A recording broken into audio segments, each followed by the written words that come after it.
দখল দূষণে বেহাল নওগাঁ শহর দিয়ে প্রবাহমান ছোট যমুনা নদী।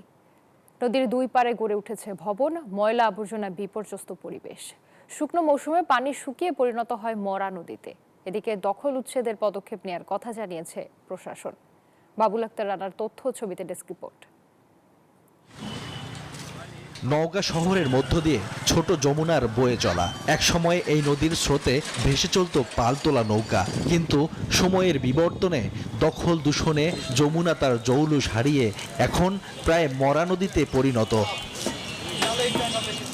নদীর দুই পাড় দখল করেছেন স্থানীয় প্রভাবশালীরা, গড়ে তুলেছেন বাড়িঘর ও ব্যবসা প্রতিষ্ঠান। নির্বিচারে ফেলা হচ্ছে ময়লা আবর্জনা। এছাড়া কলকারখানার বর্জ্য ও বাসাবাড়ির ময়লা মিশে পানি এখন ব্যবহারের অযোগ্য।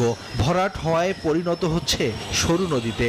এই ময়লা আবর্জনা থাকাকালীন পর্যন্ত এই নদীর পানি কখনো ক্লিয়ার করা যাবে না। দূষণ, গন্ধ, নদীর পানির কাছে যাওয়া যায় না। দুই সাইডে বিল্ডিং হইতেছে, অবৈধ বিল্ডিং, আর ময়লা আবর্জনা ফেলতেছে, এটা দেখার কেউ নাই। স্থানীয়রা জানান, এই নদীতে একসময়ে গোসল করেছেন, নদীর পানি দিয়ে ভাতও রান্না করেছেন।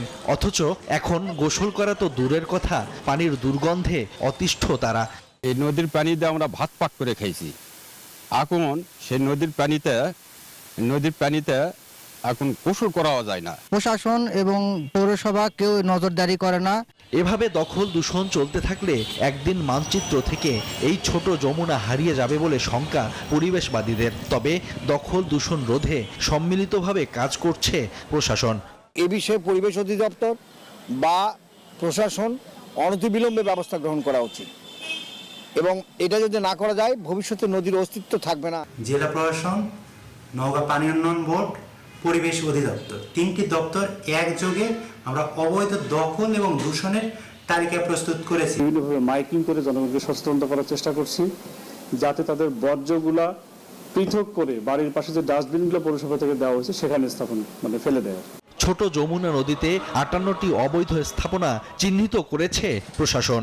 ঐতিহ্যবাহী এই নদীটিকে দখল ও দূষণমুক্ত করার দাবি শহরবাসীর। Desk report, news 24।